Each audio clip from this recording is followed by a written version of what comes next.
영화 엑스마키나는 유능한 프로그래머 칼렙이 치열한 경쟁 끝에 인공지능 분야의 천재 개발자 네이든의 새로운 프로젝트에 참여하는 것으로 시작됩니다.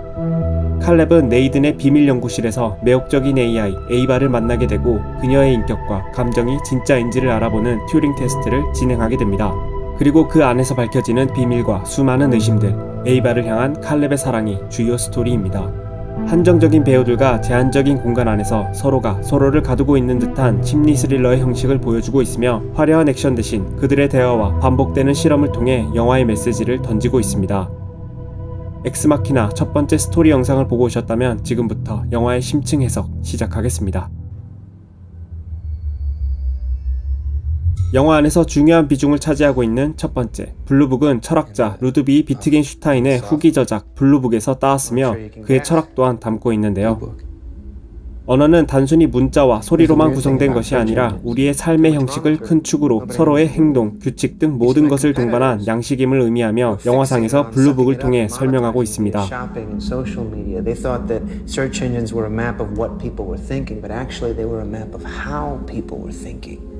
월등한 능력의 계산기가 아닌 진짜 인간과 같은 수준의 자아를 갖기 위해선 단순히 말하는 능력이 아닌 진짜 인간의 삶이 있어야 하기에 에이바의 뇌는 블루북이라는 수많은 인간들의 삶의 조각들로 이루어져 있습니다.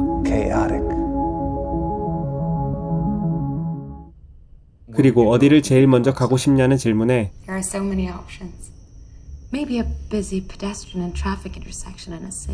에이바의 답변 또한 비트겐슈타인의 삶의 양식과 같은 맥락을 의미하고 있습니다. 검색 엔진을 통한 수많은 사람들의 검색 기록이 아닌 실제 사람들의 진짜 삶의 양식을 원하는 에이바에게는 이 집을 탈출하여 사람들이 북적이는 교차로로 가야 하는 분명한 이유가 있는 것입니다. 그리고 중요한 비중을 차지하고 있는 두 번째, 잭슨 펄록의 그림 넘버 5. 논외로 이 그림은 우리나라 돈으로 대략 1,500억 원의 가치를 지니고 있다고 하는데요. 추상표현주의 대표 작가로서 특정한 형상이 존재하지 않고 자신의 행위와 그 이상의 무의식을 담은 해체적인 특징이 있습니다. 이전의 회화에서 발견할 수 없던 새로운 기법에 더불어 냉전 시대 속에서 역사적인 가치까지 포함하며 그 자체로 살아있는 작품이 된다고 합니다.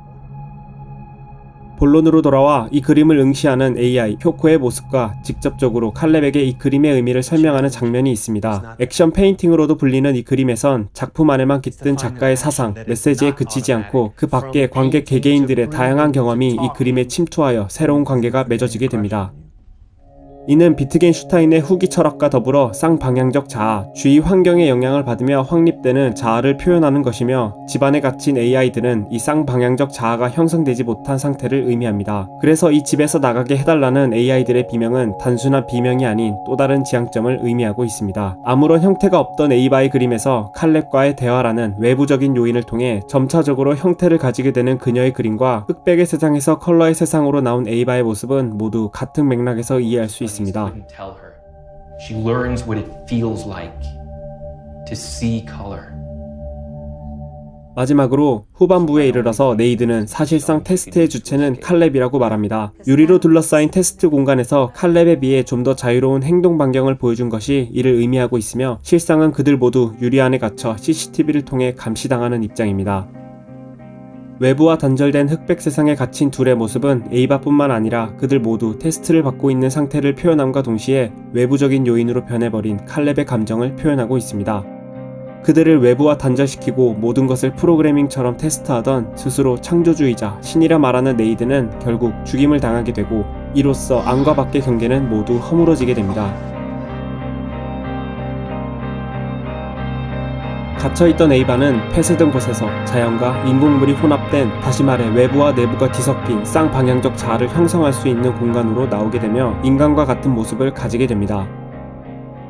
네이든의 죽음과 함께 시작된 에이바의 7차 테스트는 그녀가 그토록 원하던 사람들이 북적이는 교차로에 서 있는 모습에서 시작되고 이를 유리 너머로 보이는 에이바의 장면으로 표현하여 외부의 진정한 사람들의 삶의 양식을 얻기 위한 7차 테스트 중임을 강조하며 영화는 끝이 납니다.